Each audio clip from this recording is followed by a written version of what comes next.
Hello बच्चों, कैसे हैं आप। बच्चों, आज हम पढ़ेंगे कक्षा 6 सामाजिक अध्ययन के अंतर्गत हमारा पर्यावरण विषय का पाठ 6 प्राकृतिक वनस्पति एवं वन्य जीवन। आप देख सकते हैं ये है आपका पाठ 6 प्राकृतिक वनस्पति एवं वन्य जीवन। हम आपको बताएंगे इस पाठ से संबंधित प्रश्नों के उत्तर, लेकिन उससे पहले हम आपको दिखाएंगे इस पाठ की एक झलक, ताकि आप इस पाठ को अच्छे से पढ़ सकें, चाहे आप यहाँ से पढ़ें और चाहे अपनी पाठ्य पुस्तक से, लेकिन एक बार इस पाठ को अवश्य पढ़ लें ताकि आप समझ सकें कि यहाँ पर जो कुछ बताया गया है इस पाठ के प्रश्न उत्तर आपने किस प्रकार से लिखने हैं और उनके उत्तरों को अच्छे से समझ सकें। तो ध्यान दें, ये है आपका पाठ 6 प्राकृतिक वनस्पति एवं वन्य जीवन। आप इस पाठ को ध्यानपूर्वक देखें बच्चों, और यदि अभी तक आपने चैनल को सब्सक्राइब नहीं किया तो चैनल को सब्सक्राइब अवश्य कर दें। लाइक और शेयर करना ना भूलें, बेल आइकन भी दबा दें ताकि आपको आने वाली प्रत्येक पाठ की जो वीडियो होगी उसकी नोटिफिकेशन भी मिलती रहे। तो देख रहे हैं ना आप यहाँ पर, यह है आपका पाठ 6 प्राकृतिक वनस्पति एवं वन्य जीवन। और उसके बाद हम आपको यहाँ पर बताने वाले हैं इस पाठ से संबंधित प्रश्नों के उत्तर। जैसे कि आप यहाँ पर देख सकते हैं, निम्न प्रश्नों के उत्तर दीजिए। और ये बहुत सारे प्रश्न आपके, इन सब के उत्तर हम आपको यहाँ पर बताने वाले हैं। तो आप लगातार देखते रहें वीडियो और जुड़े रहें हमारे साथ। तो चलिए शुरू करते हैं। यहाँ पर जो है इस पाठ से संबंधित प्रश्न समाप्त होते हैं। यहाँ पर जो है प्रश्नों के उत्तर जानना शुरू करते हैं। तो आप देखते रहें वीडियो और जुड़े रहें हमारे साथ। तो बच्चों ध्यान दें, एक बार आपको फिर से याद दिला दें, आज हम पढ़ रहे हैं कक्षा 7 सामाजिक अध्ययन के अंतर्गत हमारा पर्यावरण विषय का पाठ 6 प्राकृतिक वनस्पति एवं वन्य जीवन। और हम आपको बता रहे हैं यहाँ पर इस पाठ से संबंधित प्रश्नों के उत्तर अभ्यास प्रश्न उत्तर में। तो चलिए शुरू करते हैं। और सबसे पहले यहाँ पर आप देखेंगे पाठ के अंतर्गत पूछे गए प्रश्न और उनके उत्तर, यानी कि पाठ के बीच में जो प्रश्न पूछे होते हैं उनके उत्तर सबसे पहले हम आपको यहाँ पर बताते हैं। पहला प्रश्न है, भारत में शीतोष्ण सदाबहार एवं शीतोष्ण पर्णपाती वन कहाँ पाए जाते हैं, उन राज्यों के नाम बताएं। और ये आपको जो प्रश्न मिलेगा ये मिलेगा 41 यानी 41 नंबर पेज पर। आप देख सकते हैं अपनी पाठ्य पुस्तक के। और उत्तर में क्या लिखेंगे, उत्तर लिखेंगे आप, भारत में शीतोष्ण सदाबहार वन उत्तरी पूर्वी भारत में हिमालय के उन पर्वतीय भागों में पाए जाते हैं जो असम, अरुणाचल प्रदेश और सिक्किम राज्य में आते हैं। शीतोष्ण पर्णपाती वन उत्तरांचल यानी कि उत्तराखंड और हिमाचल प्रदेश के हिमालय के शिवालिक क्षेत्रों में पाए जाते हैं। तो इस प्रकार से आपका ये पहला प्रश्न है और इसका उत्तर आप लिखेंगे। इसके बाद बच्चों दूसरा प्रश्न आप ध्यान दें, भारत में अधिकतर किस प्रकार के वन पाए जाते हैं। और ये प्रश्न भी आपको देखने को मिलेगा 41 नंबर पेज पर, यानी 41 नंबर पेज पर। देखें आप, उत्तर में लिखेंगे आप, भारत में अधिकतर उष्ण कटिबंधीय पर्णपाती वन पाए जाते हैं। ये भारत में सबसे बड़े क्षेत्र में फैले हुए वन हैं। तो इस प्रकार से आप अपना उत्तर लिखेंगे। तीसरा प्रश्न है बच्चों, और इसमें पूछा है कि ब्राज़ील के उष्ण कटिबंधीय सदाबहार वन इतने विशाल हैं कि पृथ्वी के फेफड़े की तरह प्रतीत होते हैं, आप बता सकते हैं क्यों। और ये प्रश्न मिलेगा आपको 40 नंबर यानी कि 40 नंबर पेज पर। आप अपनी पाठ्य पुस्तक के देख सकते हैं।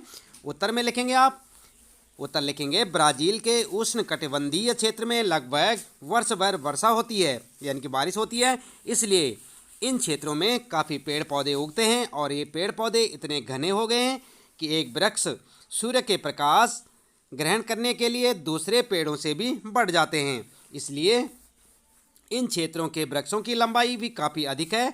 विषुवत रेखीय प्रदेश ब्राज़ील उत्तरी भागों से गुजरती है, इसलिए यह समस्त प्रदेश उष्ण कटिबंधीय सदाबहार वनों से घिरा हुआ है, इसलिए ये वन पृथ्वी के फेफड़े की तरह प्रतीत होते हैं। तो इस प्रकार से आप जो अपने इस तीसरे प्रश्न का उत्तर लिखेंगे, ये देख रहे हैं आप यहाँ पर, ये है आपका तीसरा प्रश्न और उसका उत्तर। इसके बाद बात करते हैं यहाँ पर पाठ के अंतर्गत पाठ के अंत में पूछे गए प्रश्नों के उत्तर। तो आप देखेंगे आपने पूरा पाठ पढ़ लिया होगा और पाठ के अंत में जो प्रश्न हैं आपके उनके उत्तर देखें आप यहाँ पर ध्यान से। पहला प्रश्न है, निम्न प्रश्नों के उत्तर दीजिए। सबसे पहले आपको मिलेगा निम्न प्रश्नों के उत्तर दीजिए, और इसमें कै कै कै करके जो प्रश्न होंगे आपके और कै प्रश्न का उत्तर है। आप देखेंगे पहले प्रश्न, वनस्पतियों का विकास किन दो कारकों पर अधिकतर निर्भर करता है, ये है आपका प्रश्न। और उत्तर में लिखेंगे आप वनस्पतियों का विकास निम्न 2 कारकों पर निर्भर करता है। और 2 कारक कौन से हैं? तापमान और वर्षा। इस प्रकार से आप उत्तर लिखें। अगला जो प्रश्न है आपका ख वाला, प्राकृतिक वनस्पतियों की 3 मुख्य श्रेणियां कौन सी हैं? तो कौन सी हैं? उत्तर लिखेंगे प्राकृतिक वनस्पति की 3 मुख्य श्रेणियां, नंबर 1 वन, और नंबर 2 घास स्थल, और नंबर 3 कांटेदार झाड़ियाँ। तो इस प्रकार से आप उत्तर लिखें ख का। ग वाला प्रश्न है बच्चों, उष्ण कटिबंधीय सदाबहार वन के 2 दृढ़, यहाँ पर लिखेंगे दृढ़ काष्ठ वाले पेड़ों के नाम बताएं। फिर से एक बार प्रश्न पढ़ें। उष्ण कटिबंधीय सदाबहार वन के 2 दृढ़ काष्ठ वाले पेड़ों के नाम बताएं, यानी कि जिनकी लकड़ी मजबूत होती है। दृढ़ काष्ठ क्या होती है? मजबूत लकड़ी, ध्यान दें। और उत्तर होगा आपका उष्ण कटिबंधीय सदाबहार वन के 2 वृक्ष, नंबर 1 एबोनी और नंबर 2 महोगनी। इस प्रकार से आप उत्तर लिखें। घ वाला प्रश्न है आपका, विश्व के किस भाग में उष्ण कटिबंधीय पर्णपाती वन पाए जाते हैं? उत्तर में क्या लिखेंगे? उत्तर लिखेंगे आप उष्ण कटिबंधीय पर्णपाती वन मुख्यतः भारत, उत्तरी ऑस्ट्रेलिया एवं मध्य अमेरिका के बड़े हिस्सों में पाए जाते हैं। अगला प्रश्न है बच्चों, नींबू वंश यानी कि सिट्रस के फल किस जलवायु में उगाए जाते हैं? तो आप लिखेंगे उत्तर में भूमध्य सागरीय जलवायु में नींबू वंश के फल उगाए जाते हैं। आप समझ सकते हैं इन वन नींबू क्यों रखा है इनका नाम, क्योंकि जो वृक्ष होते हैं, ये जो पेड़ पौधे होते हैं यहाँ पर, इनकी स्वाद कैसा होता है? खट्टा होता है, खट्टापन इनमें होता है। नींबू वंश लिखा है इसमें। और इसके बाद जो है जो 6 प्रश्न है आपका ये है, शंकुधारी वन के कोई 4 उपयोग बताएं। तो यहाँ पर जो है उत्तर में लिखेंगे शंकुधारी वनों के प्रमुख 4 उपयोग कौन कौन से हैं? नंबर 1 नंबर 2 करके लिखेंगे। और पहला लिखेंगे आप, इन शंकुधारी वनों के वृक्षों के काष्ठ का उपयोग लुगदी बनाने के लिए किया जाता है, जो सामान्य तथा अखबारी कागज बनाने में काम आती है। नंबर दूसरा लिखेंगे आप, नरम काष्ठ का उपयोग माचिस एवं पैकिंग के लिए बक्से बनाने के लिए भी किया जाता है। नंबर 3 पे लिखेंगे रजत, लोमड़ी, मिक, ध्रुवीय भालू जैसे जानवरों की शरण स्थली है। और नंबर 4 में घरेलू ईंधन के रूप में इनकी लकड़ियों का उपयोग किया जाना। ठीक है, तो इस प्रकार से आप जो है ये 4 पॉइंटों में लिखेंगे इस प्रश्न का उत्तर, शंकुधारी वन के कोई 4 उपयोग बताएं। तो ये इसके 4 उपयोग हो गए। अगला प्रश्न है यहाँ पर जय वाला प्रश्न, आप देख सकते हैं विश्व के किन भागों में मौसमी घास स्थल पाए जाते हैं? उत्तर में लिखेंगे शीतोष्ण कटिबंधीय क्षेत्रों में मौसमी घास स्थल पाए जाते हैं। इसके बाद दूसरा प्रश्न आता है बच्चों, सही उत्तर पर जो है सही का चिन्ह लगाएं। जैसे आप यहाँ पर देख सकते हैं इस प्रकार से चिन्ह लगाएंगे। और कै वाला है यहाँ पर काई एवं लाइकेन पाए जाते हैं। कहाँ पाए जाते हैं? इन 3 ऑप्शनों में से आपका एक सही ऑप्शन होगा। नंबर 1 रेगिस्तानी वनस्पति में, नंबर 2 उष्ण कटिबंधीय सदाबहार वन में, और नंबर 3 टुंड्रा वनस्पति में। तो इन तीनों में से एक सही होगा। उत्तर लिखेंगे आप टुंड्रा वनस्पति में। तो यहाँ पर जो है टुंड्रा वनस्पति में आप इसको जो है सही का चिन्ह लगाएंगे। अगला प्रश्न है बच्चों, और इसके भी 3 ऑप्शन आपको मिलेंगे। कांटेदार झाड़ियाँ मिलती हैं नंबर 1 गर्म एवं आई उष्ण कटिबंधीय जलवायु में, और आई की जगह भी यहाँ पे आर्द्र लिखें, गर्म एवं आर्द्र उष्ण कटिबंधीय जलवायु में। दूसरा लिखेंगे गर्म एवं शुष्क रेगिस्तानी जलवायु में, और तीसरा लिखेंगे ठंडी ध्रुवीय जलवायु में। तो यहाँ पर जो है इन तीनों में से आप क्या लिखेंगे? सही का चिन्ह लगाएंगे आप किस पे? नंबर 2 पे लगाएंगे, गर्म एवं शुष्क रेगिस्तानी जलवायु में। ये है ना आपका दूसरा, तो यहाँ पर आप लिखेंगे इसे। ठीक है, अगला जो प्रश्न है आपका गय वाला प्रश्न है, उष्ण कटिबंधीय सदाबहार वन का एक सामान्य जानवर है, और इन 3 ऑप्शनों में से एक होगा बंदर, जिराफ या ऊंट। तो इन तीनों में से आपके लिए सही ऑप्शन कौन सा होगा? आप देखेंगे इसे, उत्तर में लिखेंगे आप बंदर। ठीक है, तो आप बंदर लिखें यहाँ पर। और अगला प्रश्न है बच्चों, यहाँ पर देख सकते हैं आप शंकुधारी वन की महत्वपूर्ण वृक्ष प्रजाति इन तीनों में से रोजवुड, चीड़ या सागवान। तो उत्तर में लिखेंगे आप चीड़। इस पर जो है चीड़ पर सही का चिन्ह लगाएंगे। इसी प्रकार से अगला प्रश्न है स्टेपी घास स्थल पाए जाते हैं कहाँ पर? दक्षिण अफ्रीका में, ऑस्ट्रेलिया में या मध्य एशिया में। तो आपने पाठ में पढ़ा होगा, उत्तर लिखेंगे आप मध्य एशिया में। तो इस पर आप सही का चिन्ह लगाएंगे यहाँ पर। इसके बाद तीसरा प्रश्न है यहाँ पर, आप ध्यान दें, निम्नलिखित स्तंभों को मिलाकर सही जोड़े बनाइए। और यहाँ पर जो है 2 तरह के स्तंभ दिए हुए हैं आपके लिए, आप देख सकते हैं कै ख गै घ गै और चय वाला, ये देख सकते हैं यहाँ पर वालरस, देवदार का वृक्ष, जैतून, हाथी, कंपोस्ट डाउन। और इसके साथ मैच किसको करना आपने, इसको यहाँ पर देख सकते हैं आप फर्स्ट में। नरम काष्ठ पेड़, उष्णकटिबंधीय पर्णपाती वन का एक जानवर, एक ध्रुवीय जानवर, ऑस्ट्रेलिया का शीतोष्ण घास स्थल, एक नींबू वंश, सिट्रस का फल, या ब्राजील के उष्णकटिबंधीय घास स्थल। तो उत्तर में किस प्रकार से लिखेंगे आप देख सकते हैं। इस प्रश्न को एक बार फिर से देखें और ध्यान दें बच्चों। यहाँ पर जो 2 स्तंभ दे रखे हैं, पहला स्तंभ यहाँ से आपका शुरू होता है ये वाला, और दूसरा स्तंभ आपका ये वाला है, और इन दोनों को आपने मिलाना है आपस में, जिसके साथ जो जोड़ा सही हो। तो उत्तर में क्या लिखेंगे आप, इस स्तंभ के साथ में आप जो जैसे आप देख सकते हैं यहाँ पर कै में है वालरस, वालरस के साथ लिखेंगे आप नंबर 1 की जगह पे क्या लिखेंगे, एक ध्रुवीय जानवर। और नंबर 2 पे आप क्या लिखेंगे, नंबर 2 पे लिखेंगे आप देवदार का वृक्ष, जैसे यहाँ पर कै में, तो कै के साथ आप क्या लिखेंगे, नंबर 2 पे लिखेंगे नरम काष्ठ पेड़। इसी प्रकार से अगला जो है तीसरे के लिए जैतून के साथ क्या लिखेंगे आप, जैतून के साथ लिखेंगे नंबर यहाँ पर एक नींबू वंश, सिट्रस का फल।